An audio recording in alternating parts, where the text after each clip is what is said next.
So దేవుడి కొరకు కనిపెట్టుకొని ఉంటా. Waiting on the lord part 2. So మనకు కొన్ని డిలే అవుతుంటాయి మన ప్రార్థన జీవితంలో. స్వస్థత పొందుకోవడానికి డిలే కావచ్చు, ఆశీర్వాదం పొందుకోవడానికి డిలే కావచ్చు, విడుదల పొందుకోవడానికి డిలే కావచ్చు. కానీ ఆ డిలే సమయంలో నువ్వు కనిపెట్టుకుంటూ ఉండాలి. దేవుడు ఏం అద్భుతం చేస్తాడు, ఏ ఆశ్చర్యమైన కార్యం చేస్తాడు, ఎప్పుడు చేస్తాడు అని ఆశ కలిగి ఉండాలి.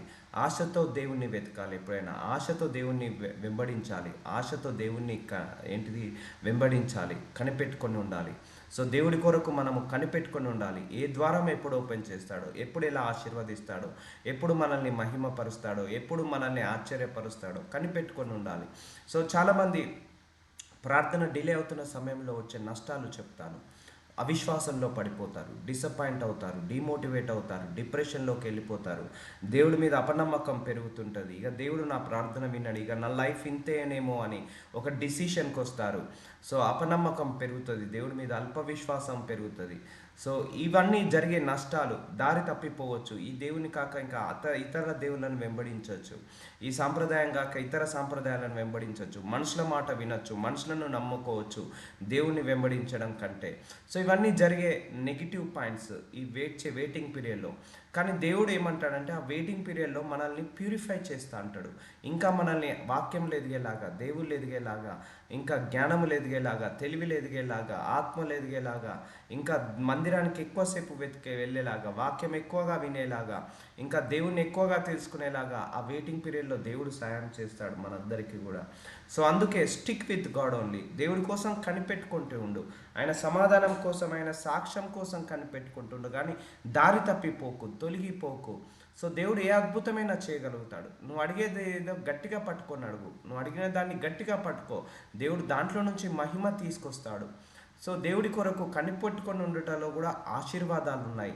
సో కనిపెట్టుకొని ఉండాలి దేవుడి కోసము. అంతేకాని డిసప్పాయింట్ కావద్దు, డిమోటివేట్ కావద్దు, డిప్రెషన్లోకి వెళ్ళొద్దు, అన్ఫెయిత్ఫుల్గా మారద్దు, అపరిశుద్ధతగా మారద్దు, కుడి పక్కకు కానీ ఎడమ పక్కకు కానీ తొలగిపోవద్దు. దేవుడు మార్గంలో నడవాలి.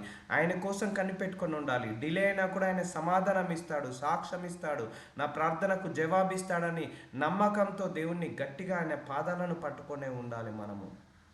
అప్పుడు నువ్వు దేవుడి యొక్క మహిమను చూస్తావు. ఎందుకంటే నా డిలే సమయంలో కూడా నన్ను పట్టుకునే ఉన్నావు కదా, డిలే అవుతున్న సమయంలో కూడా నన్ను ఆశ్రయించావు కదా, డిలే అవుతున్న సమయంలో కూడా నన్ను నమ్ముకున్నావు కదా, నేను నిన్ను గొప్పగా గణపరుస్తాను, గొప్పగా ఆశీర్వదిస్తానని అంటాడు దేవుడు. చూద్దాం ఈరోజు కూడా దేవుడు వాక్యం ద్వారా ఏం మాట్లాడతాడో. కీర్తన గ్రంథము 62వ అధ్యాయము 5వ వచనము, నా ప్రాణమా దేవుణ్ణి నమ్ముకొని మౌనముగా నుండము. సో మనకు కష్టము రాగానే, మనకు బాధ రాగానే, మనకు అవమానము రాగానే, నింద రాగానే, ఈ లోకమంతా కూడా మనల్ని నిందిస్తారు. ఈలో ఏమైంది, నీ దేవుడు ఉన్నాడు కదా, నీ దేవుడు ఉంటే ఎందుకు వచ్చింది, నువ్వేదో తప్పు చేసావు, నువ్వేదో పొరపాటు చేసావు, నువ్వేదో పాపం చేసావు, నీకేదో అయింది, అందుకే నీకు ఇది వచ్చింది, అందుకే నీ దేవుడు ఉంటే నీకు ఇది ఎందుకు జరుగుతుంది అని ఇలా అందరూ నానా విధములైన మాటలు అనొచ్చు. అందుకే నా ప్రాణమా దేవుణ్ణి నమ్ముకొని మౌనముగా ఉండుము. ఆయన సమాధానం ఇచ్చేదాకా మౌనంగా ఉండు. ఆయన సాక్ష్యం ఇచ్చేదాకా మౌనముగా ఉండు. ఆయన ఉత్తరం ఇచ్చేదాకా మౌనముగా ఉండు. ఆయన జవాబు ఇచ్చేదాకా మౌనముగా ఉండు. ఆయన వలననే నాకు నిరీక్షణ కలుగుచున్నది. సో ఆయన వల్లనే మనకు సమాధానము దొరుకుతుంది.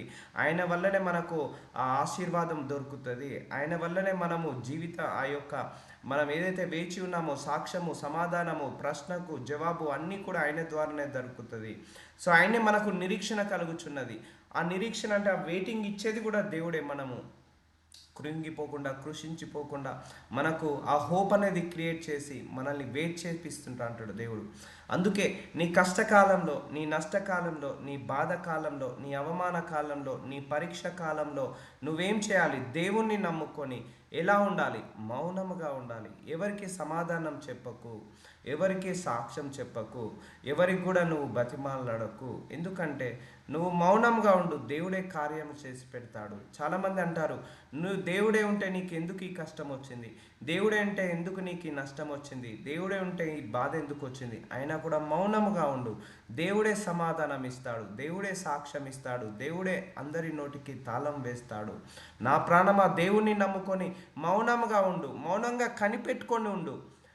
ఎప్పుడు అద్భుతం చేస్తాడో నా దేవుడు, ఎప్పుడు ఆశ్చర్యమైన కార్యం చేస్తాడో, ఎప్పుడు నన్ను స్వస్థతపరుస్తాడో, ఎప్పుడు నన్ను ఆశీర్వదిస్తాడో అని మౌనముగా ఉండు. మౌనముగా ఉండు. వాళ్ళకు వీళ్ళకు సమాధానం నువ్వు చెప్పాల్సిన అవసరం లేదు, సాక్ష్యం ఇవ్వాల్సిన అవసరం లేదు, జవాబు ఇవ్వాల్సిన అవసరం లేదు. మౌనంగా ఉండు. ఎందుకంటే నీకు నిరీక్షణ ఆయన వల్లనే కలుగుతుంది. ఆయన్నే నా ఆశ్రయదుర్గము, నా రక్షణ దారము, ఆయన్నే నా ఎత్తైన కోట, ఆయనే నేను కదిలింపబడను. సో ఆయనే మనకు సమాధానం ఇచ్చేది, సాక్ష్యం ఇచ్చేది. Is our pillar, is our backbone, is our support, is our basement. So is our shield, is our wall, is everything for us. మనందరికీ ఆయన ఎవ్రీథింగ్. ఆయన దగ్గర నుంచే మనకు ఆశీర్వాదం వస్తుంది. కాబట్టి నువ్వు ఆయన కొరకు కనిపెట్టుకుంటుండు, ఆయన డిసిషన్ కోసం కనిపెట్టుకుంటుండు, ఆయన సమాధానం కోసం కనిపెట్టుకుంటుండు. ఈ సమయంలో నిన్ను నువ్వు ప్యూరిఫై చేసుకో, నిన్ను నువ్వు స్వస్థతపరచుకో, నిన్ను నువ్వు బలపరచుకో, నిన్ను నువ్వు ఘనపరచుకో. పక్షిరాజు వలె యవ్వన బలంలాగా మారు. ఈ ప్యూరిఫికేషన్ టైంలో దేవుడు మన విజ్డాన్ని, ఈ వెయిటింగ్ పీరియడ్లో దేవుడు మన విజ్డాన్ని పెంచుతాడు, మన నాలెడ్జ్ని పెంచుతాడు, మన స్కిల్ని పెంచుతాడు, మన దేవుడితో ఉన్న సహవాసాన్ని పెంచుతాడు, ప్రార్థించే సమయాన్ని పెంచుతాడు. అందుకే వెయిటింగ్ పీరియడ్లో కూడా చాలా బ్లెస్సింగ్స్ ఉంటాయండి, అది మర్చిపోవద్దు. కానీ వెయిటింగ్ పీరియడ్లో తొలగిపోవద్దని చెప్తున్నాను, తప్పిపోవద్దని చెప్తున్నాను. వెయిటింగ్ పీరియడ్లో విశ్వాసము కాస్త అవిశ్వాసంగా మారకుండా చూసుకోవాలి. మన పరిశుద్ధత కాస్త అపరిశుద్ధత ఏమొస్తుంది? ఈ దేవుడికి నేను స్ట్రిక్ట్గా ఉంటే, ఈ దేవుడికి నేను నమ్మకంగా ఉంటే నాకు ప్రార్థనకు జవాబు రావట్లేదు. అందరేమో అపరిశుద్ధంగా ఉండి డబ్బు సంపాదిస్తున్నారు, నేను పరిశుద్ధంగా ఉన్న డబ్బు సంపాదించట్లేదు అన్న ఇంటెన్షన్లోకి వెళ్తారు. అబ్రహాముకి అలాగే జరిగింది. అయ్యో నేను దేవుని వెంబడిస్తున్నా, అయినా దేవుడు నాకేమి ఇవ్వట్లేదు అనే హగరు అనే స్త్రీతో వెళ్ళి వేరే బిడ్డను కంటాడు. అవిశ్వాసంలోకి వెళ్ళడం జరుగుతుంది. అంటే కుడి పక్కకు కానీ ఎడమ పక్కకు కానీ తప్పిపోవడం జరుగుతుంటుంది. ఈ వెయిటింగ్ పీరియడ్లో అలా తప్పిపోవద్దు. ఈ వెయిటింగ్ పీరియడ్లో దేవుణ్ణే స్టిక్ అయి ఉండాలి. ఇంకా విశ్వాసం పెంచుకోవాలి, యవ్వన బలాన్ని పెంచుకోవాలి, ఇంకా పక్షిరాజు వలె ఆ యొక్క కొత్త జీవాన్ని మనం పొందుకోవాలి. సో నా రక్షణ దారము, నా ఎత్తైన కోట, ఆయనే నేను కదిలింపబడను. కీర్తన గ్రంథము 62:7. నా రక్షణకు, నా మహిమకు దేవుడే ఆధారము. సో ఆయనే మన ఆధారము, ఆయనే మన కోట, నా బలమైన ఆశ్రయదుర్గము, నా ఆశ్రయము దేవుని అందే ఉన్నది. చూసారా, మన ప్రార్థనకు సమాధానము దేవుడి దగ్గరనే ఉంది, మన ప్రార్థనకు ఉత్తరము ఆయన దగ్గరనే ఉంది, మన ఆశీర్వాదాలు ఆయన దగ్గరే ఉన్నాయి, మనకు జవాబు ఆయన దగ్గరనే ఉంది. కాబట్టి ఆయనే మన ఆధారము, ఆయనే మన రక్షణకర్త, ఆయనే మన ఆశ్రయదుర్గము. సో నువ్వు ఎవరి కోసం కనిపెట్టుకొని ఉండాలి? దేవుడి కోసం కనిపెట్టుకొని ఉండాలి. నువ్వు ఎవరి మీద ఆశ పెట్టుకొని ఉండాలి? దేవుడి మీద ఆశ పెట్టుకొని ఉండాలి. ఎవరి మీద ఆకలి దాహము కలిగి ఉండాలి? దేవుడి మీద ఆకలి దాహము కలిగి ఉండాలి. ఎందుకంటే God can do miracle any time. నువ్వు పడుకున్నప్పుడు కూడా ఆయన అద్భుతం చేయొచ్చు, నువ్వు లేచిన తర్వాత కూడా అద్భుతం చేయొచ్చు. ఏ ఆశ్చర్యమైన కార్యం చేస్తాడో తెలియదు, ఏం అద్భుతం చేస్తాడో తెలియదు. అందుకే స్టిక్ విత్ గాడ్. నువ్వు ఏదైతే దేవుణ్ణి నమ్ముతున్నావో ఆ దేవుణ్ణి గట్టిగా పట్టుకొని నమ్ము. సో కష్టాలు, శ్రమలు, పోరాటాల వల్ల నువ్వు దేవుడికి దూరం కావద్దు, దేవుడికి దగ్గరగానే కావాలి. ఈ కష్టకాలంలో, నష్టకాలంలో మనుషులు నానా విధాలుగా మనల్ని హింసిస్తారు, మాట్లాడతారు. ఆ సమయంలో మౌనముగా ఉండి దేవుడు ఏమి ఉత్తరం ఇస్తాడో, వాళ్ళకు ఏ జవాబు ఇస్తాడో అని మౌనముగా ఉండి కనిపెట్టుకో. జనులారా ఎల్లప్పుడూ ఆయన యందు నమ్మిక ఉంచుడి. చూసారా, ఎల్లప్పుడూ ఆయన యందు.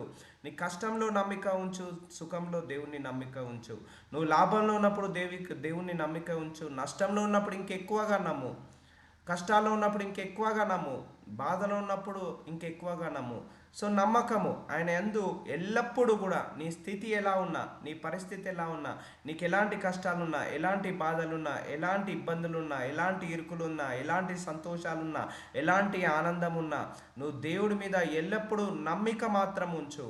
ఆయన సన్నిధిని మీ హృదయంలో కుమ్మరించుడి. ఆ వెయిటింగ్ పీరియడ్లో నీ హృదయంలో ఉన్న బాధను, నీ హృదయంలో ఉన్న చింతను, నీ హృదయంలో ఉన్న విచారణను దేవుడి ముందు కుమ్మరించు, మొర పెట్టుకో. నువ్వు మనుషుల ముందు మొర పెడితే నీకు నవ్వుతారేమో, సిగ్గుపడతామేమో, కానీ దేవుడి ముందు మొర పెట్టుకో. నవ్వడు ఆయన వింటాడు, ఆలకిస్తాడు. నీ హృదయంలో ఉన్న బాధను, ఆ వెయిటింగ్ పీరియడ్లో నీ హృదయంలో బాధ ఉంటుంది కదా, అయ్యో నాకు ప్రార్థన ఎందుకు జవాబు రావట్లేదు, ఎందుకు పోవట్లేదే, అయ్యో నేను ఎందుకు ఆశీర్వదించబడట్లేదే, అయ్యో నేను ఎందుకు స్వస్థత పడట్లేదు అన్న బాధ మనకు ఉంటుంది కదా. ఆ బాధను, హృదయాన్ని అంతా తీసుకొని వెళ్ళి దేవుడి ముందు కుమ్మరించు. మనుషుల ముందు కుమ్మరిస్తే నవ్వుతారు, కానీ దేవుడి ముందు కుమ్మరిస్తే నవ్వడు. సో నమ్ముతాడు. సో మీ హృదయంలను కుమ్మరించుడి, దేవుడు మనకు ఆశ్రయము. సో ఇది మనం చేయాల్సిందల్లా. సో మన వెయిటింగ్ పీరియడ్లో దేవుణ్ణి మనం ఇంకా వెతకాలి. నీ యొక్క హృదయంలో ఉన్న బాధలను, శోధనను, వేదనను ఆయనకు చెప్పుకో.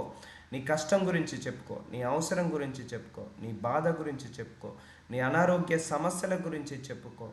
ఆయన ముందు నువ్వు మొరపెట్టుకో, ఆయన ముందు నువ్వు కుమ్మరించు నీ హృదయంలో ఉన్న బాధను. ఆయన తప్పకుండా నిన్ను దాటిస్తాడు కష్టం నుంచి. కీర్తన గ్రంథము 37 అధ్యాయం 7 వచనం, యెహోవా ఎదుట మౌనముగా నుండి ఆయన కొరకు కనిపెట్టుకొనుము. చూసారా, నువ్వు ఏ ప్రశ్న గురించి అయితే నువ్వు సమాధానం చూస్తున్నావో, ఏ ఆశీర్వాదం గురించి అయితే వేచి ఉన్నావో, ఏ సమస్య గురించి అయితే నువ్వు జవాబు కోసం వెతుకుతున్నావో, ఆయన ఎదుట మౌనముగా ఉండి ఆయన కొరకు ఏమంటున్నాడు, కనిపెట్టుకొని ఉండు.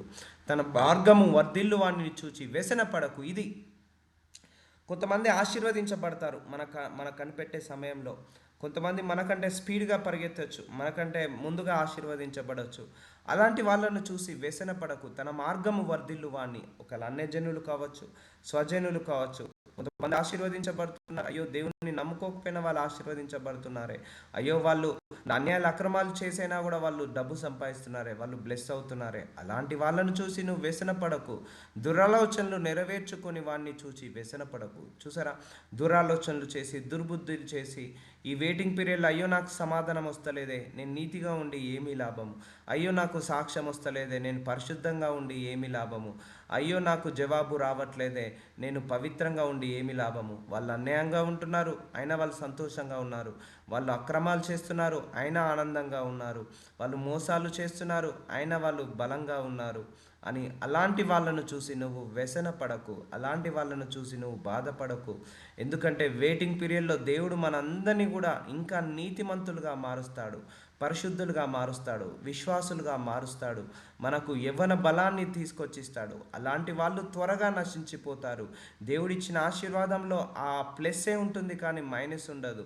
సమృద్ధి గల ఆశీర్వాదాన్ని ఇస్తాడు. కాబట్టి ఆ సమృద్ధి గల ఆశీర్వాదం కోసము కనిపెట్టుకొని ఉండు. వాళ్ళను చూసి వీళ్ళని చూసి కంపేర్ చేసుకోకు. వాళ్ళతో నీ లైఫ్ స్టైల్ని కంపేర్ చేసుకోకు. అలా కంపేర్ చేసుకుంటే వాళ్ళలాగే నువ్వు బ్రతకాల్సి వస్తుంది. నువ్వు కంపేర్ చేసుకోకపోతే వాళ్ళకంటే బెటర్గా నువ్వు బ్రతకాల్సి వస్తుంది. సో వర్ధిల్లు వాడిని చూచి వ్యసన పడకుము, దురాలోచనలు నేర్చుకొని వాడిని చూచి వ్యసన పడకుము. కోపము మానుము, ఆగ్రహము విడిచిపెట్టుము, వ్యసన పడకుము, అది కీడుకే కారణము. మనకు ఏమవుతుందంటే ప్రార్థనకు జవాబు రాకపోయేసరికి డిప్రెషన్లోకి వెళ్ళిపోతాం, డిస్సాటిస్ఫాక్షన్లోకి వెళ్ళిపోతాము, కోపం వస్తుంది, ఎవరెవరి మీదనో ఆగ్రహం వస్తుంది. సో అది కీడుకే కారణం అంటున్నాడు. వ్యసన పడకు, కోపము మానుము, ఆగ్రహము విడిచిపెట్టుము, వ్యసన పడకుము, అది కీడుకే కారణము. కీడు చేయువారు నిర్మూలమగుదురు. మనం కీడుకే ప్రాబ్లం అవుతుంది. సో మన కోపము వల్ల ఒక జీవితం బాగుపడాలి కానీ నాశనం కాకూడదు.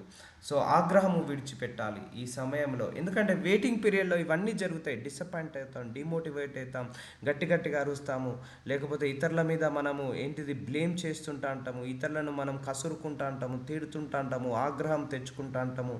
ఇవన్నీ కీడుకే కారణమవుతాయి. కీడు చేయవారు నిర్మూలమగుదురు, యెహోవా కొరకు కనిపెట్టుకుని వారు దేశంను స్వతంత్రించుకుందరు. చూసారా, ఆయనను కనిపెట్టుకున్న వాళ్ళట స్వాతంత్రించుకుంటారట దేశం. అంటే అంత గొప్పగా ఆశీర్వదిస్తాడు. సో కనిపెట్టుకొని ఉందాం మనందరం కూడా. డిసప్పాయింట్ వద్దు, డిమోటివేషన్ వద్దు, డిప్రెషన్ వద్దు, డిసాటిస్ఫాక్షన్ వద్దు, అల్పవిశ్వాసం వద్దు. దేవుడి మీద ఇంకా ఎక్కువగా మనం ఇంక్రీజ్ అవుదాము, ఆశతో పెట్టుకుందాము. సరే 2 years 3 years 5 years నుంచి రావట్లేదు, మేబీ ఈరోజు వస్తుందేమో మన ప్రార్థనకు జవాబు అనే ఆశ పెట్టుకొని ఉందాము, ఆ కని పెట్టుకొని ఉందాము. దేవుడు ఏదైనా కార్యం చేస్తాడని మొరపెడదాము. మన హృదయంలో ఉన్న బాధను ఆయన ముందు కుమ్మరిద్దాము, ఆయన సన్నిధానంలో కుమ్మరిద్దాము. మన కష్టం గురించి చెప్పుకుందాము, మన బాధ గురించి చెప్పుకుందాము. ఆయనను ఇంకెక్కువగా వెతుకుదాము, ఆయనను ఇంకెక్కువగా వేడుకుందాము, ఇంకెక్కువగా బ్రతిమిలాడుకుందాము. ఎందుకంటే ఆయన కనికరం గల దేవుడు, మనకు చెవులిచ్చిన దేవుడు, ఆయనకు చెవులు ఉన్నాయి. మన నోరు ఇచ్చిన దేవుడు, ఆయనకు నోరు ఉంది. మన నోటి ప్రార్థనలను కూడా వింటాడు దేవుడు. మన నోటి ప్రార్థనలను అంగీకరించక మానను అంటాడు దేవుడు. సో వెయిటింగ్ పీరియడ్లో మనల్ని పరీక్షిస్తుంటా అంటాడు దేవుడు. నీ నీతి ఎలా ఉంది, నీ పరిశుద్ధత ఎలా ఉంది, నీ విశ్వాసం ఎలా ఉంది, దేవుడితో నీ సహవాసం ఎలా ఉంది, ఆ వెయిటింగ్ పీరియడ్లో నువ్వు మనుషులతో సహవాసం ఎలా ఉంది, ఇవన్నీ కూడా అబ్జర్వ్ చేస్తుంటా అంటాడు. అంత గొప్ప ఆశీర్వాదం వెయిటింగ్ పీరియడ్లో కూడా పెడతాడు దేవుడు. యోషయ్య 64 అధ్యాయం 4వ వచనం.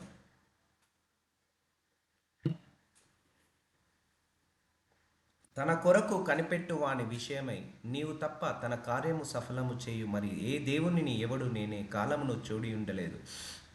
సో ఎవరైతే కనిపెట్టుకొని ఉంటున్నారో ఒకటే గుర్తుపెట్టుకోండి, ఆ ఆశీర్వాదమైన ఆ కార్యమైన దేవుడు చేయాల్సిందే, మనుషులు చేసేది కాదు. నీ స్వస్థత దేవుడు చేయాల్సిందే, నీ జాబు దేవుడు చేయాల్సిందే, నీ యొక్క ప్రాస్పారిటీ దేవుడు ఇవ్వాల్సిందే, నీ ఆశీర్వాదం దేవుడు ఇవ్వాల్సిందే, నీ గృహము నీ వాహనము దేవుడు ఇవ్వాల్సిందే. నువ్వు ఏదైతే కోరుకుంటున్నావో, ఏదైతే నువ్వు నమ్ముతున్నావో అది దేవుడి దగ్గర నుంచి రావాల్సిందే. ఏ సహాయం కోసమైతే నువ్వు వేచి ఉన్నావో, ఏ ఆశీర్వాదం కోసమైతే వేచి ఉన్నావో అది దేవుడి దగ్గర నుంచి రావాల్సిందే. అందుకే తన కొరకు కనిపెట్టు వాని విషయమై నీవు తప్ప తన కార్యము సఫలము చేయు మరి ఏ దేవునిని ఎవడు నే కాలమున చూచి ఉండలేదు. చూసారా, ఈ దేవుడు తప్పించి మన మోకాళ్ళ నొప్పులు, ఎముకల నొప్పులు, కండరాల నొప్పులు, మన హృదయంలో ఉన్న బాధ, చింత, విచారణను, మన శరీరంలో ఉన్న అనారోగ్య సమస్యలను, కుటుంబంలో ఉన్న మానసిక సమస్య, భర్త సమస్య, పిల్లల సమస్య, భార్య సమస్య, కుటుంబ సమస్య, ఆర్థిక సమస్య, అప్పుల సమస్య, ఇవన్నీ తీరాలంటే ఏకైక దేవుడి యొక్క ప్రమేయం లేకుండా, ఈ దేవుడి యొక్క ప్రమేయం లేకుండా ఎవరి వల్ల సాధ్యం కాదు. Is a all in one God. కష్టముందా, దేవుడే సొల్యూషన్. నష్టముందా, దేవుడే సొల్యూషన్. ఆశీర్వాదం కావాలా, దేవుడే సొల్యూషన్. నీకు విల్లా కావాలా, దేవుడే సొల్యూషన్. ప్రాస్పరిటీ కావాలా, దేవుడే సొల్యూషన్. అన్నీ ఆయన దగ్గరనే ఉన్నాయి, అన్నీ ఆయన ద్వారానే వస్తాయి, ఆయన వల్లనే వస్తాయి. అట్టి దేవుడు కలడన్న సమాచారము మనుషులకు వినబడలేదు. మన అదృష్టవంతులం, ఎందుకంటే మనము దేవుడి యొక్క కృప వల్ల మనకు ఆ ఆ అవకాశం మనకుంది. ఏ అవకాశము? ఈ దేవుడు అనేవాడు ఉన్నాడని మనకు తెలుసు, కానీ కొన్ని కోట్ల మంది జనాభాకు ఇంత గొప్ప దేవుడు ఉన్నాడని, ఇంత గొప్ప దేవుడు అద్భుతాలు చేస్తాడని, కార్యాలు చేస్తాడని, ఇంకా బ్రతికే ఉన్నాడని, మన కోసము అద్భుతాలు చేస్తున్నాడని చాలామందికి తెలియదు, మనకు తెలుసు. అట్టి దేవుడు కలడన్న సమాచారము మనుషులకు వినబడలేదు, అట్టి సంగతి వారికి తెలిసి ఉండలేదు. చూసారా, ఈ దేవుడి కోసం కనిపెట్టుకుని ఉండే వాళ్ళు ఎప్పుడు కూడా సిగ్గుపడరు, ఓడిపోరు, తక్కువ కానియడు. సో కొంచెం డిలే అవుతుండొచ్చు, కానీ నిన్ను ప్యూరిఫై చేస్తున్నాడు, నిన్ను పరీక్షిస్తున్నాడు, నిన్ను టెస్ట్ చేస్తున్నాడు, నిన్ను మారుస్తున్నాడు, నిన్ను ఇంకా జ్ఞానిలాగా మారుస్తున్నాడు, తన స్వరూపంలాగా మార్చుకుంటున్నాడు. తన యొక్క ఆత్మతో, తన యొక్క శక్తితో నిన్ను నింపుకుంటున్నాడు, తన వాక్యముతో నిన్ను ఆదరిస్తున్నాడు. కాబట్టి ఇట్టి దేవుడు ఎవరికీ లేరు, ఉన్న వాళ్ళందరూ అదృష్టవంతులు.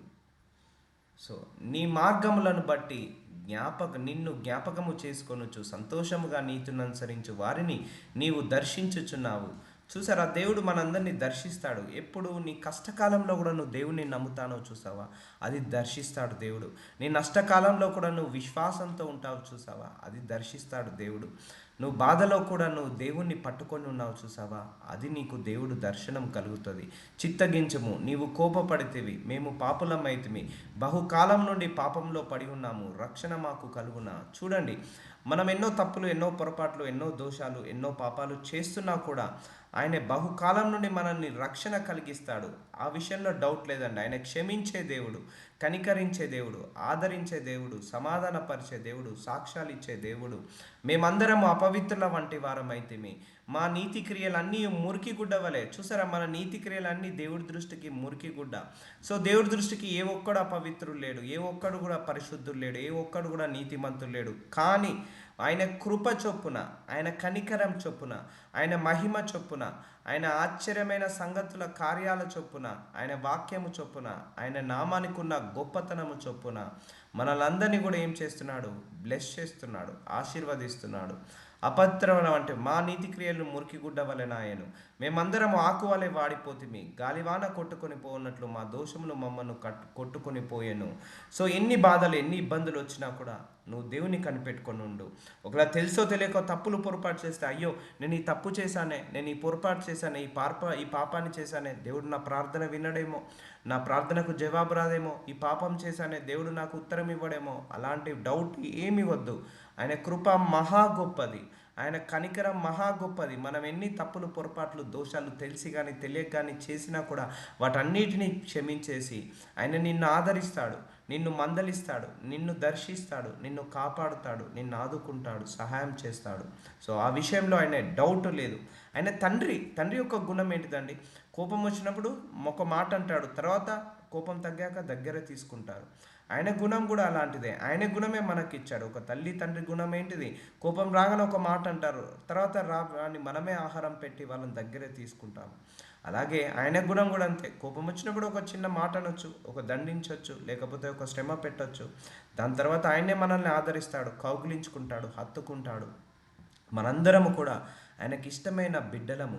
సో ఒక తల్లిదండ్రులకు ఎలాగైతే ఆదరణ ఉంటుందో మనందరికి కూడా ఆయన అలాంటి ఆదరణకర్త. సో నీ నామమును బట్టి మొరపెట్టువాడు ఒకడును లేకపోయెను, నిన్ను ఆదరము చేసుకొనుటకై తన్ను తాను ప్రోత్సహించపరుచుకొనువాడు ఒకడును లేడు. నీవు మాకు ముఖము చాటు చేసుకొంటివి, మా దోషముల చేత నీవు మమ్ము కరిగించి ఉన్నావు. సో దేవుణ్ణి మొరపెట్టుకోవాలి, ఆయన నామాన్ని బట్టి మనం మొరపెట్టుకోవాలి, ఉత్తరం ఇవ్వాలి. చాలామంది వెయిటింగ్ పీరియడ్లో ఈ దేవుణ్ణి వదిలేసి వేరే పట్టించుకుంటారు, వేరే మార్గంలోకి వెళ్తారు. అలాంటి దోషాలు మాత్రం చేయకూడదు. యెహోవా నీవే మాకు తండ్రివి. చూసారా, ఆయన మనకెవరు? తండ్రి. ఆయనే. తండ్రి యొక్క గుణం ఏంటిది? ఆదరించే గుణము, సహాయం చేసే గుణము, ఆదుకునే గుణము, పోషించే గుణము. తండ్రికి ఉండే లక్షణాలు ఏంటిది? పోషించే లక్షణం తండ్రికి ఉంటుంది, ఆదరించే లక్షణం తండ్రికి ఉంటుంది, అండ్ కనికరించే లక్షణము, కృప చూపించే లక్షణము, పోషించే లక్షణము. ఇవన్నీ కూడా తన బిడ్డల కోసము తండ్రి చేసే లక్షణాలు. ఆయన మన తండ్రి. మేము జిగటమన్ను, నీవు మాకు కుమ్మరి వాడవు, మేమందరము నీ చేతి పని అయి ఉన్నాము. మనందరము కూడా ఆయన చేతి పనుల వాళ్ళము. సో ఆయన ఎప్పుడు కూడా మనల్ని మర్చిపోడండి. డిలే సమయంలో ఇవన్నీ నీకు ఆలోచనలు రావచ్చు, దేవుడు నన్ను మర్చిపోయాడేమో, దేవుడు ఇతరులను ఆశీర్వదిస్తున్నాడు, నన్ను ఆశీర్వదించట్లేదు, నా మీద కృప లేదేమో. నో అండి, ఆయన కృప సమానంగా ఉంటుంది అందరి మీద, ఒకరు ఎక్కువ ఒకరు తక్కువ కాదు. ఆయన పక్షపాతం లేని దేవుడు. ఆయన అన్యజనులనే పెంచి పోషిస్తున్నాడు, ఇక నిన్ను నన్ను పెంచి పోషించాడు. ఆకాశ పక్షులనే పెంచి పోషిస్తున్నాడు, నిన్ను నన్ను పెంచి పోషించాడు. తప్పకుండా పెంచి పోషిస్తాడు, ఆదరిస్తాడు, సహాయం చేస్తాడు. కానీ ఈ సమయంలో ఒకటే గుర్తుపెట్టుకో, ఈ సమయంలో నిన్ను దేవుడు ప్యూరిఫై చేస్తున్నాడని మాత్రము నమ్మకుండా ఉండకు. యోషయ 44:9 యెహోవా అత్యధికంగా కోపపడకుము, మేము చేసిన దోషము నిత్యము జ్ఞాపకము చేసుకొనకుము, చిత్తగించుము, చూడుము, దయచేయము, మేమందరము నీ ప్రజలమే కదా. సో మనందరం ఆయన ప్రజలము. ఆయన ఎక్కువగా కోపడే దేవుడు కాదు. నిమిషము, ఆయన కోపము నిమిషం ఉంటుంది, ఆయన కృప యుగముల వరకు ఉంటుందట. ఆయుష్కాలం అంతా ఆయన కృప ఉంటుందట, ఆయన కోపము నిమిషమే ఉంటుందట. సో ఎందుకు ఇవన్నీ చెప్తున్నాడు దేవుడు అంటే, ఈ వెయిటింగ్ పీరియడ్లో, డిలే అవుతున్న సమయంలో, దేవుణ్ణి కనిపెట్టుకుంటున్న సమయంలో మన మనస్సు మారచ్చు, దేవుడి మీద ఉన్న అభిప్రాయం మారచ్చు, దేవుడి మీద ఉన్న ఆ ఒపీనియన్ కావచ్చు, ఆ ఇంటెన్షన్ కావచ్చు మారిపోవచ్చు. అలా మారిపోకుండా దేవుడు ఏం చేస్తున్నాడు? మనల్ని ఆయన వైపుకు తిప్పుకుంటున్నాడు, ఈ వాక్యాలన్నీ ద్వారా ఓదారుస్తున్నాడు. So waiting period it's a blessing, గుర్తుపెట్టుకోండి. నా యొద్ద విచారణ చేయు వారిని నా దర్శనమును రానిచ్చి తిని, నన్ను వెతుకు వారిని నేను దొరికి తిని. చూసారా, ఆ వెయిటింగ్ పీరియడ్లో విచారణ చేయమంటున్నాడు. అయ్యా ఇంకెప్పుడు ఆశీర్వదించబడతాను? అయ్యా నేను చేసిన తప్పేంటి? అయ్యా ఎందువల్ల నేను ఆశీర్వదించబడలేకపోతున్నాను? నాలో ఉన్న పొరపాటు ఏంటిది? సరిచేయనైనా. Wherever I'm going wrong, correct me. Wherever I'm making mistakes, teach me, guide me అని ఇలా ప్రార్థించుకున్నప్పుడు దేవుడు నీకు సమాధానం ఇస్తాడు. నన్ను వెతుకువారిని నేను దొరుకు తిని. సో ఆ సమయంలో వెతకమంటున్నాడు. ఎక్కువగా వాక్యం చదువుకో. ఎక్కువ వెయిటింగ్ పీరియడ్లో మనం చేయాల్సింది ఏంటిది? ఎక్కువగా వాక్యం చదవాలి. వెయిటింగ్ పీరియడ్లో ఎక్కువగా దేవుణ్ణి ఆరాధించాలి, స్తుతించాలి, వెతకాలి దేవుణ్ణి. అంతేకాని ఇక దేవుడు నాకు సమాధానం ఇవ్వట్లేదని దారి తప్పిపోవద్దు, దారి తొలగిపోవద్దు. నేనున్నాను, ఇదిగో నేనున్నానని నా పేరు పెట్టబడిన జనముతో చెప్పుచున్నాను. చూసారా, నువ్వు వెతుకుతున్నప్పుడు నేనున్నాను, ఇదిగో నేనున్నాను, నేను మర్చిపోలేదు నిన్ను, ఇంకా నేను నా కృపలోనే భద్రపరుచుకున్నాను, నీకు సమాధానం ఇస్తాను, సాక్ష్యం ఇస్తానని దేవుడు తన జనముతో చెబుతున్నాడు. సో ఆయన ఏం చేయమంటున్నాడు? వెయిటింగ్ పీరియడ్లో ఎక్కువగా మొరపెట్టుకో, ఎక్కువగా ఆయన గురించి కనిపెట్టుకో. ఇంకా నీ ఆశ పెంచుకో, తగ్గించుకోకు. నీ విశ్వాసాన్ని పెంచుకో, తగ్గించుకోకు. నీ నీతిని పెంచుకో, తగ్గించుకోకు. నీ పరిశుద్ధతను పెంచుకో, తగ్గించుకోకు. నీ జ్ఞానము, దేవుడి పట్ల ఉన్న సహవాసము పెంచుకో, తగ్గించుకోకు. ఆ వెయిటింగ్ పీరియడ్లో ఎంత మొరపెట్టినా దేవుడు సమాధానం ఇస్తలేడు, వేరే దేవుని వెంబడిద్దాం. లేకపోతే ప్రేయర్ చేసేందుకు, నిన్న ప్రేయర్ చేశాను, మొన్న ప్రేయర్ చేశాను, 10 సంవత్సరాల నుంచి ప్రేయర్ చేస్తున్నాను, ఇంకా నాకు జవాబు రావట్లేదు, ఈరోజు కూడా రాదేమో. నో నో నో నో, ఈరోజే రావచ్చు మేబీ నీ సమాధానము, నీ విశ్వాసము గొప్పదైతే. సో ఆయనను వెతకాలి ఆ సమయంలో. యోషయ 65 అధ్యాయం 2 వచనం, తమ ఆలోచనలు అనుసరించి చెడు మార్గమును నడుచుకొనొచ్చు. చూసారా, వెయిటింగ్ పీరియడ్లో ఇదే జరుగుతుంది.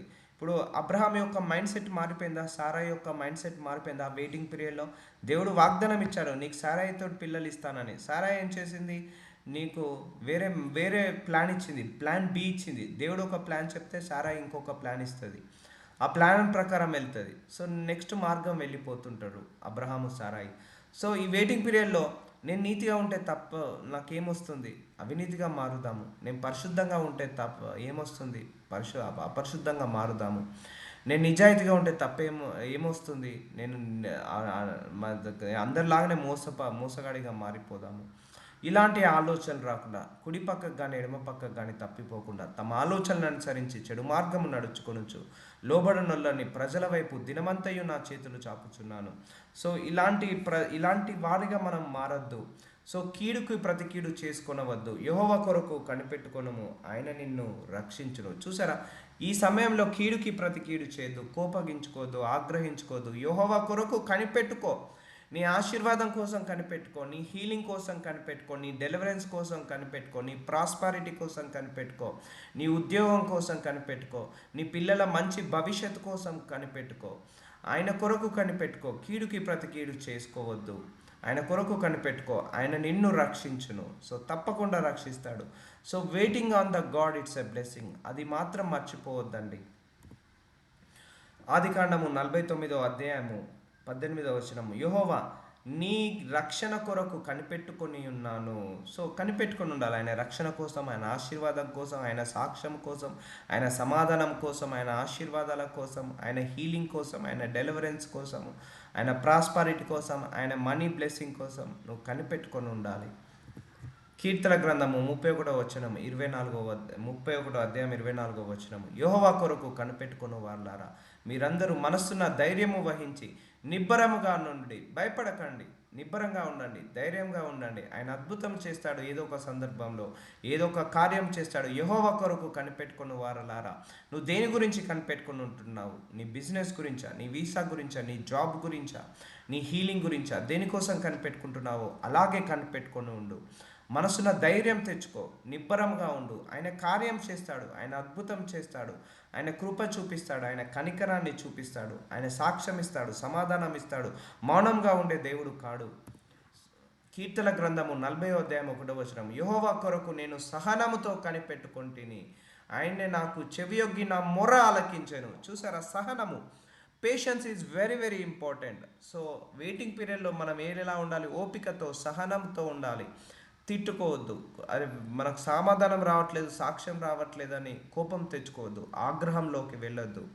సో యెహోవా కొరకు నువ్వు కనిపెట్టుకొని ఉన్నావా సహనంతో? అప్పుడు ఆయన, నువ్వు నా కోసం కనిపెట్టుకొని ఉన్నావు కదా, నా కోసం నువ్వు నువ్వు వెయిట్ చేసి ఉన్నావు కదా, అప్పుడు ఏమంటాడు? నీ ప్రార్థన నా చెవి యొగ్గింది, నేను ఆలకించానంటాడు. యెహోవా కొరకు నేను సహనంతో కనిపెట్టుకుంటేని, ఆయన నాకు చెవి యొగ్గి నా మొర్ర ఆలకించాను. చూసారా, ఈ యాక్సెప్టెడ్ అవర్ పిటిషన్స్, ఈ accepted our answer, our prayers. మన ప్రేయర్స్ని యాక్సెప్ట్ చేశాడు, మన ప్రేయర్ పిటిషన్స్ని యాక్సెప్ట్ చేశాడు. నాశనకరమైన గుంటలో నుండి, అంటే నీ కష్టాల నుంచి, నీ బాధల నుంచి, నీ వేదల నుంచి, అనారోగ్య సమస్యల నుంచి, చింతల నుంచి, బాధల నుంచి, జిగటగల దొంగ ఊబిలో నుండి ఆయన నన్ను పైకెత్తను. నీకున్న ఈ సర్కమ్స్టాన్సెస్ నుంచి, ప్రాబ్లమ్స్ నుంచి దేవుడు ఏం చేశాడు? పైకి లేవనెత్తాడట. ఎప్పుడు దేవుడి కోసం కనిపెట్టుకొని ఉన్నప్పుడు, ఎలా కనిపెట్టుకొని? సహనముతో, ఓపికతో కనిపెట్టుకున్నప్పుడు. అర్థమవుతుందా? సో ఆయన ఇలా నీకు ఉత్తరం ఇస్తాడు. నిన్ను ఆ బంధాల నుంచి, బంధకాల నుంచి, ఆ యొక్క ఇబ్బందుల నుంచి, ఇరుకల నుంచి పైకి లేవనెత్తుతాడు. ఊట బాయిలాగా ఉన్న నీ పరిస్థితి నుంచి పైకి లేవనెత్తుతాడు. నా పాదములు బండ మీద నిలిపి నా అడుగులు స్థిరపరచను. ఈ will give the stable life. నీ పాదములు బండ మీద నిలిచి, అంటే ఊట బాయిలో జిగటమన్ను ఎలా ఉంటుందండి? మనల్ని లోతుకు తీసుకెళ్తుంది, మనల్ని నిలబడడానికి నిలకడగా ఉండదు ఊట బావి. అలాంటి దాంట్లో నుంచి స్టేబుల్గా ఉండే గ్రౌండ్ మీద ఆయన నిలబెడతాడు మనందరినీ కూడా. ఎప్పుడు నువ్వు దేవుడి కోసం సహనంగా కనిపెట్టుకున్నప్పుడు ఆయన ప్రార్థన ఆలకిస్తాడు. కీర్తన గ్రంథము 40 అధ్యాయం 3 వచనం, తనకు స్తోత్ర రూపముకు కొత్త గీతమును మన దేవుడు నా నోట నుంచెను, అనేకులు దాన్ని చూచి భయభక్తులు కలిగి యెహోవా యందు నమ్మిక ఉంచెదరు. సో నువ్వు ఆ సమయంలో నువ్వు ఆరాధించుకో, స్తుతించుకో. ఆ వెయిటింగ్ పీరియడ్లో దేవుడిని ఎక్కువగా ఆశ్రయించు, దేవుడి మీద ఎక్కువగా ఆధారపడు. సో పాటలు పాడుకో, దేవుడి యొక్క ప్రవర్తనలు పాటలు పాడుకో, ఆయన గొప్పగా నిన్ను ఆశీర్వదిస్తాడు. సో కీర్తన గ్రంథము 40 అధ్యాయం 4 వచనము, గర్విష్ఠులనైనను త్రోవ విడిచి అబద్ధముల తట్టు తిరుగు వారినైనను లక్ష్య పెట్టక యెహోవాను నమ్ముకొనువాడు ధన్యుడు. చూసారా, కొంతమంది మనము, అందుకే నేను చెప్తాను, నువ్వు లోకంలో ఉన్న వాళ్ళ గురించి నువ్వు కంపేర్ చేసుకోకు. Don't compare yourself with others. చాలా చాలా ఇంపార్టెంట్ అండి. దేవుడు టైం వస్తే నిన్ను అంతకంటే గొప్పగా ఆశీర్వదిస్తాడేమో. వాళ్ళని చూసి వ్యసన పడకు. అబద్ధముల వైపు తిరిగి అన్యాయాల అక్రమాలు చేసి మోసాలు చేసిన వాళ్ళ వైపు డబ్బు సంపాదించారని నువ్వు లక్ష్య పెట్టుకోకు. యెహోవాను నమ్ముకో. ఆ నమ్ముకొని నీతిగా ఉండు, ఆయన నమ్ముకొని పరిశుద్ధంగా ఉండు, ఆయన నమ్ముకొని వాక్యానుసారంగా బ్రతుకు, ఆయన నమ్ముకొని జ్ఞానంలో ఎదుగు, ఆయన నమ్ముకొని ఇంకా దేవుళ్ళో ఎదుగు, ప్రార్థనలో ఎదుగు. కానీ తిరగకు, అబద్ధం వైపు తిరగకు, కుడివైపు ఎడమ వైపు తిరగకు. అప్పుడు నిన్ను పట్టించుకోకుండా మారిపోతాడేమో దేవుడు. సో ఎప్పుడైతే నువ్వు దేవుణ్ణి అలాగే గట్టిగా పట్టుకొని ఉండాలి, గుర్తుపెట్టుకోండి, దేవుణ్ణి స్టేబుల్గా పట్టుకొని ఉండాలి, తప్పిపోవద్దు, తొలగిపోవద్దు. చాలా చాలా ఇంపార్టెంట్ ఇది మనందరికి కూడా. యెహోవా నా దేవా, నీవు మా ఎడల జరిగించిన ఆశ్చర్యక్రియలను, మా ఎడల నీకున్న తలంపులను బహు విస్తారములు. సో నీకు డిలే చేస్తున్నాడు, దాని వెనకాల దేవుడి యొక్క ఉద్దేశం ఏముందో. నువ్వు ఒకటి అడుగుతున్నావు, దేవుడు ఏడిస్తామని అనుకుంటున్నాడేమో. నువ్వు ఒక ఆశీర్వాదం గురించి మాట్లాడుతున్నావు, దేవుడు 7 ఆశీర్వాదం గురించి ఆలోచిస్తున్నాడేమో. అందుకే నీవు మా ఎడల జరిగించిన ఆశ్చర్యకరం, మా ఎడల నీకున్న తలంపులు బహు విస్తారములు. ఆయన నీ పట్ల నా పట్ల ఒక ప్రణాళిక కలిగి ఉన్నాడు. ఆ ప్రణాళిక చాలా పెద్దది. నువ్వు అడిగిన దానికంటే, ఊహించిన దానికంటే ఎక్కువగా ఉంటుంది ఆ ప్రణాళిక. వాటిని వివరించి చెప్పేదని అనుకుంటే నావి లెక్కకు మించి ఉన్నవి. నీకు సాటి అయిన వాడు ఒక్కడునూ లేడు. దేవుడి యొక్క ప్రణాళిక మనం అర్థం చేసుకోలేము, దేవుడి యొక్క చిత్తము మనం అర్థం చేసుకోలేము. అర్థం చేసుకోవాలా, అవి మన పట్ల ఆయన ఎన్ని ఉద్దేశాలు కలిగి ఉన్నాడు తెలుసా? మన తల వెంట్రుకలు ఎన్ని ఉన్నాయో అన్ని ఉద్దేశాలు కలిగి ఉన్నాడు. కాబట్టి నీ పూర్ణ మనస్సుతో, పూర్ణ హృదయముతో, పూర్ణ ఆత్మతో దేవుడిపైన నమ్మకం పెట్టుకో, ఆశ పెట్టుకో. ఆకలి చావనీయకు, దాహాన్ని చావనీయకు, ఆశను చావనీయకు. అది దేవుడు తప్పకుండా కనిపెట్టుకో. దేవుడు తప్పకుండా ఎలా దర్శిస్తాడో ఇప్పుడే చెప్పాడు వాక్యం ద్వారా. కీర్తన గ్రంథము 42 అధ్యాయం 1 వచనము, దుప్పి నీటి వాగు కొరకు. దుప్పి అంటే ఒక డీర్, ఒక జంతువు. అది నీటి వాగుల కొరకు ఆశపడినట్లు, ఎప్పుడెప్పుడు నీటి వాగుల కొరకు దాహం వేసినప్పుడట ఆ దుప్పి నీటి వాగుల కొరకు వెతుకుతుందట. నీటి వాగు ఎక్కడుంటుందా దాహము తీర్చుకోవాలని అలా ఆశ పెట్టుకొని ఉంటుంది. ఆశపడినట్లు దేవా నీ కొరకు నా ప్రాణం ఆశపడుచున్నది. చూసారా, దేవుడి కొరకు ఆశ పెట్టుకో. ఇంకా ఇంకా ఆశ పెట్టుకో. వెయిట్ అవుతుందా, ఇంకా ఆశ పెట్టుకో. ఇంకా లేట్ అవుతుందా, ఆశ పెట్టుకో. ఆశ కోల్పోకు, దాహాన్ని చల్లార్చకు, ఆ హోప్ని వదిలిపెట్టుకోకు. దేవుడి మీద ఒక స్టేబుల్ ఒపీనియన్ పెట్టుకో. ఆ దుప్పి నీటి వాగుల కొరకు ఆశ పెట్టుకో. అంటే ఒక జంతువే నాకు ఎలాగైనా నీళ్లు దొరుకుతాయి నీటి వాగు కోసం ఆశ పెట్టుకున్నప్పుడు ఆ జంతువు కంటే మనిషి ఇంకా శ్రేష్ఠుడు కాడా. అందుకే నీ కొరకు, దేవుడి కొరకు ప్రాణము ఆశ పెట్టుకొనుచున్నది. నా ప్రాణము దేవుని కొరకు తృష్టగొనుచున్నది. జీవము గల దేవుని కొరకు తృష్టగొనుచున్నది. దేవుని సన్నిధిని నేను ఎప్పుడు వచ్చేదను, ఆయన సన్నిధిని నేను ఎప్పుడు కనబడేదను. సో ఈ ఆశ కలిగి ఉండాలి. దేవుడి కొరకు ఆశ పెట్టుకొని ఉండాలి. కనికరం ఉండాలి. ఇంకా ఆయన మందిరానికి వెళ్ళాలి, ఆయన ప్రార్థన చేసుకోవాలి, ఆయనకు జవాబు రావాలని కోరుకోవాలి. అయ్యా నేను ఆశ కలిగి ఉన్నానయ్యా, తృప్తిపరచయ్యా. దాహంతో ఉన్నానయ్యా, దాహాన్ని తీర్చు తండ్రి. నీవు తప్పించి నాకు వేరే దేవుడు లేడయ్యా. అయ్యా నేను కనిపెట్టుకొని ఉన్నానయ్యా అని ఇలా మొర పెట్టుకో, ప్రార్థించుకో. దేవుడు తప్పకుండా ఉదాహరణ. ప్రెజర్ చేయి, దేవుణ్ణి పుష్ చేయి, ప్రెజర్ చేయి. ఆయనను ఏం కాదు, పుష్ చేయి. ఇంకా ఆయన హ్యాపీగా ఫీల్ అవుతాడు. నీ దేవుడు ఏమాయనని వారు నిత్యము నాతో అనుచిండగా. చూసారా, అందరూ అంటారు మనకు ప్రార్థనకు జవాబు రాకపోతే ఏమైంది, నువ్వు ప్రార్థిస్తున్నావు కదా, ఇంకా నీకు ధనం ఎందుకు రావట్లేదు, ఐశ్వర్యం ఎందుకు రావట్లేదు, జాబ్ ఎందుకు రావట్లేదు, వీసా ఎందుకు రావట్లేదు, ఇంకా ఎందుకు నువ్వు ఏమో తప్పు చేస్తున్నావా, పాపం చేస్తున్నావా అని అంటారేమో. అంటారు కూడా. నీ దేవుడు ఏమాయని వారు నిత్యము నాతో అనుచుండగా రాత్రి పగలు నా కన్నీళ్లు నాకు అన్నపానములాయను. చూసారా, ప్రార్థన ఇది ప్రార్థన. నేను కూడా ఇలాంటి ప్రార్థనలు ఎన్నో చేశానండి. రాత్రింబగలు నా ప్రార్థనే నాకు అన్నపానీయాలయ్యాయి. రాత్రింబగలు ఆరాధించి స్తుతించడమే నాకు అన్నపానీయాలయ్యాయి. రాత్రింబగలు బైబిల్ చదువుకోవడమే నాకు అన్నపానీయాలయ్యాయి. సో ఇది ఈ వాక్యం నా జీవితంలో కూడా నెరవేరింది. రాత్రి పగలు నా కన్నీళ్ళే నాకు అన్నపానములయ్యాయి. జన సమూహంతో పండుగ చేయుచున్న సమూహముతో నేను వెళ్ళిన సంగతి సంతోషము కలిగి స్తోత్రములు చెల్లించుచు నేను దేవుని మందిరమునకు వారిని నడిపించిన సంగతిని జ్ఞాపకము చేసుకొనగా నా ప్రాణము నాలో కరిగిపోవచ్చున్నది. నా ప్రాణమా నీవేళ కృంగి ఉన్నావు, బాధపడకు, నీలో నువ్వు బాధపడకు, కృంగిపోకు.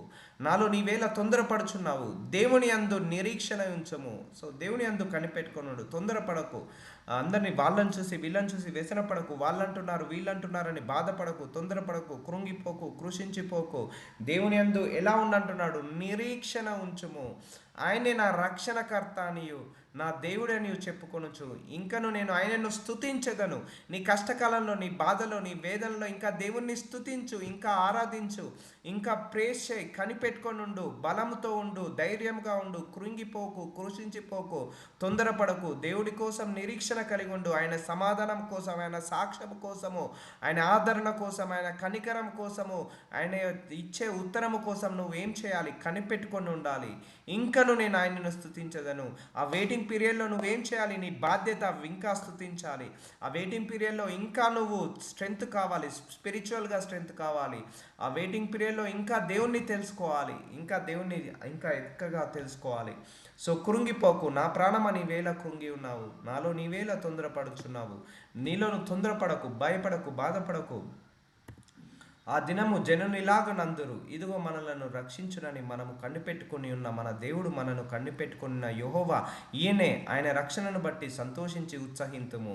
సో ఒక రోజు వస్తుంది నీకు, నువ్వు వేచి దేనికోసమైతే వేచి ఉన్నావో, దేనికోసమైతే మొర పెడుతున్నావో, దేనికోసమైతే ప్రార్థిస్తున్నావో, ఆ ప్రార్థనకు జవాబు పొందుకొని సంతోషంగా ఉండే రోజు ఒకటి వస్తుంది. ఆ రోజు ఒకటే పని చేయాలి, నువ్వు థ్యాంక్స్ చెప్పాలి. నువ్వు అంతే, ఇంకేం లేదు. దేవుడికి పూర్ణ మనసుతో, పూర్ణ హృదయంతో థ్యాంక్స్ చెప్పు. నీ నిరీక్షణ నుంచి ఆయన విడుదల కలిగించాడు, నీ వెయిటింగ్ పీరియడ్ నుంచి విడుదల కలిగించాడు, నీ కష్టం నుంచి, అవసరం నుంచి, బాధ నుంచి ఆయన విడుదల కలిగించాడు. హోల్ హార్టెడ్గా కృతజ్ఞతాస్తుతులు చెల్లించు, అది చాలు దేవుడికి. యోషయ 33:2 యెహోవా నీ కొరకు కనిపెట్టుచున్నాము, మా యందు కరుణించుము. ఉదయకాలమున వారికి బాహువుగాను, ఆపత్కాలమున మాకు రక్షణ దారముగాను ఉండుము. సో ఉదయకాలము కనిపెట్టుకో, ఆపద కాలంలో కనిపెట్టుకో, సమాధానం రానప్పుడు కూడా కనిపెట్టుకో. చాలామంది మైండ్ సెట్ ఎలా ఉంటుందంటే, ఇక జవాబు రావట్లేదని ఇగ్నోర్ అయిపోతుంటారు. కానీ ఎవరైతే కనిపెట్టుకొని ఉంటారో, ఇగ్నోరెన్స్ కాకుండా దేవుడితో కనిపెట్టుకొని అలాగే స్టిక్ అయి ఉంటారో, వాళ్ళకు రక్షణ దొరుకుతుంది, వాళ్ళకు ఆధారం దొరుకుతుంది. ఉదయం కనిపెట్టుకో, మధ్యాహ్నం కనిపెట్టుకో, రాత్రి కనిపెట్టుకో. ఆయన ఎప్పుడెప్పుడు ఏ అద్భుతం చేస్తాడో, ఏ ఆశ్చర్యమైన కార్యం చేస్తాడో, నీ శరీరంలో ఎప్పుడు ఆయన అవయవాలను హీల్ చేస్తాడో తెలియదు, నీ గృహంలో ఎప్పుడెప్పుడు సమాధానం ఇస్తాడో తెలియదు, ఎప్పుడు నీ కుటుంబాన్ని మారుస్తాడో తెలియదు, నీ కుటుంబంలో ఉన్న సమస్యలను మారుస్తాడో తెలియదు, ఎప్పుడు నీకు జాబ్ ఇస్తాడో తెలియదు, ఎప్పుడు నీకు వీసా ఇస్తాడో తెలియదు. కనిపెట్టుకొని ఉండు, కనిపెట్టుకొని ఉండు. Wait for the God, wait for the God. Don't ignore God, don't ignore his miracle. If you are ignoring God, you are ignoring your prayers, answer for your prayers. Your ignoring God's miracle, signs and wonders. నువ్వు దేవుడి యొక్క ప్రత్యక్షతను ignore చేస్తున్నట్టు, ఆయన మిరాకిల్స్ని ignore చేస్తున్నట్టు. Don't ignore the God, wait for the God. ప్రభు Jehovah ఇలాగు సెలవిచ్చుచున్నాడు, నేను జనముల తట్టు నా చెయ్యి ఎత్తుచున్నాను, జనముల తట్టు నా ధ్వజం ఎత్తుచున్నాను. వారి నీ కుమారులను రొమ్మునుంచుకొనుము, వచ్చెదరు, నీ కుమార్తెలు వారి భుజనం మీద మోయబడెదరు. రాజులు నిన్ను పోషించి తండ్రులుగాను, వారి రాణులు నాకు పాలిచ్చు దాదులుగాను ఉండెదరు. వారు భూమి మీద సాగిలపడి నీకు నమస్కారము చేసెదరు, నీ పాదములకు ధూళి నాకెదరు. అప్పుడు నేను యెహోవానని నా కొరకు కనిపెట్టుకుని వారు అవమానము నొందరని నీవు తెలుసుకొందువు. చూసారా, అందరినీ కూడా ఆయన ఇగ్నోర్ చేశాడు. కానీ ఎవరైతే ఆయన కోసము కనిపెట్టుకొని ఉన్నారో వాళ్ళని ఇగ్నోర్ చేయడు. నీ ముందు ఇప్పుడు అందరూ అనుకోండి ఉండొచ్చు, నా ముందు వాళ్ళు బ్లెస్ అవుతున్నారు, వీళ్ళు బ్లెస్ అవుతున్నారు, వాళ్ళు ఆశీర్వదించబడుతున్నారు, వాళ్ళు స్వస్థత పడుతున్నారు, నేను ఇంకా ఇలాగే ఉన్నాను అనుకుంటున్నావు. నువ్వు దేవుడి కోసం కనిపెట్టుకున్నావా? నువ్వు అవమానం పొందవు, నువ్వు సిగ్గు నొందవు. ఎక్కడ తగ్గిపోయాడు, ఎక్కడ ఓడిపోయాడు. ఆయన అన్య జనుల ముందు, స్వజనుల ముందు గొప్పగా ఆశీర్వదిస్తాడు. ఎవరైతే కనిపెట్టుకొని ఉంటారో వాళ్ళను గొప్పగా ఆశీర్వదిస్తాడు దేవుడు. సో బలాఢ్యుని చేతుల నుండి కొల్ల సొమ్ము ఎవడును తీసుకొనగలడు, భీకరులు చేపట్టిన వారు విడిపింపబడుదురా. యెహోవా ఇలాగ సెలవిచ్చున్నాడు, బలాఢ్యులు చెరపట్టిన వారు సహితము విడిపింపబడుదురు. చూసారా, ఎలాంటి బంధకాలైనా ఎలాంటి కష్టాలైనా విడుదల కలిగిస్తాడు. భీకరులు చేపట్టిన వారిని విడిపింపబడుదురు. నీతో యుద్ధము చేయవారితో నేనే యుద్ధము చేసేదను, నీ పిల్లలను నేను రక్షించేదను. చూసారా, మనతో యుద్ధం చేస్తారు చాలామంది కూడా. ఆ వెయిటింగ్ పీరియడ్లో అంటారు, ఏమైంది ఇంకా నీ దేవుడు ఉన్నాడన్నావు కదా, నువ్వేదో తప్పు చేసావు, నువ్వేదో పాపం చేసావు, నువ్వేదో పొరపాటు చేసావు, అందుకే నిన్ను అందరు ఇలా అంటున్నారు, అందుకే నువ్వు ఇది పోగొట్టుకున్నావు, అందుకే నువ్వు అది పోగొట్టుకున్నావు అంటున్నారు. సో నీ పిల్లలను నేనే రక్షిస్తాను, నీతో యుద్ధము చేయ వాళ్ళతో నేను యుద్ధం చేస్తాను. నువ్వు చేయాల్సిందల్లా కనిపెట్టుకొని ఉండు. ఆయన ఎవరితో యుద్ధం చేస్తాడో, ఎంతమందితో యుద్ధం చేస్తాడో ఆయనే యుద్ధం చేస్తాడు, ఆయనే సమాధానం ఇచ్చుకుంటాడు. ఆయన ఎవరి నోరు మూపియాలో వాళ్ళ నోరుని మూపిస్తాడు. ఎవరిని కనికరించాలనో ఎవరిని కోపాడాలో ఆయనే చూసుకుంటాడు. కనిపెట్టుకొని ఉండాలి మనము. యెహోవానైనా నేను నీ రక్షకుడననియు. చూసారు, ఆయనే మన రక్షకుడు, ఆయనే మన బలవంతుడు, యాకోబు బలవంతుడు, నీ విమోచకుడు అనే మనుషులందరూ ఎరుగునట్లు నిన్ను బాధపరచు వారికి తమ స్వమాంసము తినిపించెదను. కొత్త ద్రాక్షరసము చేత మత్తులైనట్టుగా తమ రక్తము చేత వారు మత్తులవుదురు. చూసారా, మనల్ని బాధ పెట్టే వాళ్ళు ఆ వెయిటింగ్ పీరియడ్లో చూడండి దేవుడు ఎన్ని అద్భుతాలు చేశాడు. ఆ వెయిటింగ్ పీరియడ్లో మనల్ని ఎన్నో రకాలుగా అంటారు కదా, అలాగే మనం కూడా ఇతరులను అనొద్దండి, గుర్తు పెట్టుకోండి. అది మనకు కూడా శాపంలాగా మారుతుంది. మన వెయిటింగ్ పీరియడ్లో మనం ఎలాగైతే కాముగా ఉన్నామో ఇతరుల వెయిటింగ్ పీరియడ్లో కూడా మనం కూడా కాముగా ఉండాలి. సో ఆ వెయిటింగ్ పీరియడ్లో ఇలాంటి కోపాలు వస్తాయి, మనస్పర్ధలు వస్తాయి, దేవుడు ఏం చేస్తున్నాడు ఏం చేయట్లేదు, ఇలాంటి బాధలు గొడవలు కొట్లాటలు వస్తుంటాయి. సో కామ్గా ఉండాలి. సో జనములు వ్యర్థ దేవతలతో వర్షము కురిపింపగల వారున్నారా? సో మనకు వర్షాలు కురిపించేది మన దేవుడే. ఆకాశము వాన ఇయ్యగలదా?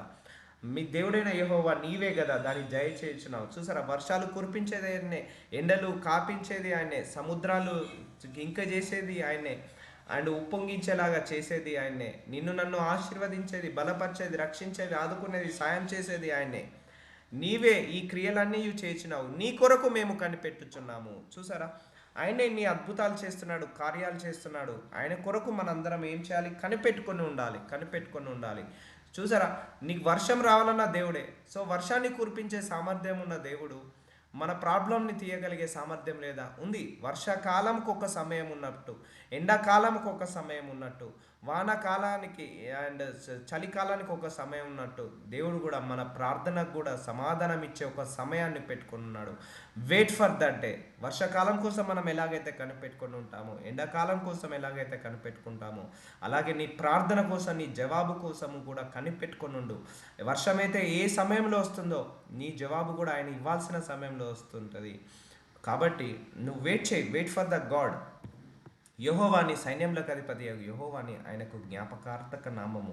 కాబట్టి నీవు నీ దేవుని తట్టు తిరగవలెను. సో ఏం చేయాలి? నువ్వు దేవుడి వైపుకు తిరగాలి, లోకం వైపు తిరగకూడదు.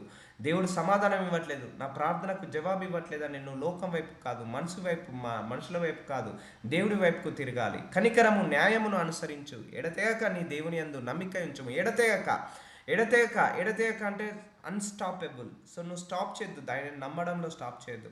నీ డిలే అవుతుందా, అయినా నమ్ము. ఇంకా సమాధానం రావట్లేదా, హీలింగ్ కావట్లేదా, నార్మల్ రిపోర్ట్ రావట్లేదు, అయినా నమ్ము, నమ్మకం పెట్టుకో, ఆశ కలిగి ఉండు, దేవుడి కోసం వెయిట్ చేస్తుండు. సో ఆయనను పట్టుకో, ఆయన పాదాలను పట్టుకొని గట్టిగా ఉండు, అలాగే మొర పెట్టుకో, అలాగే ఉత్తరం ఇవ్వు, అలాగే జవాబు ఇవ్వమని అడగండి, దేవుడు తప్పకుండా ఇస్తాడు.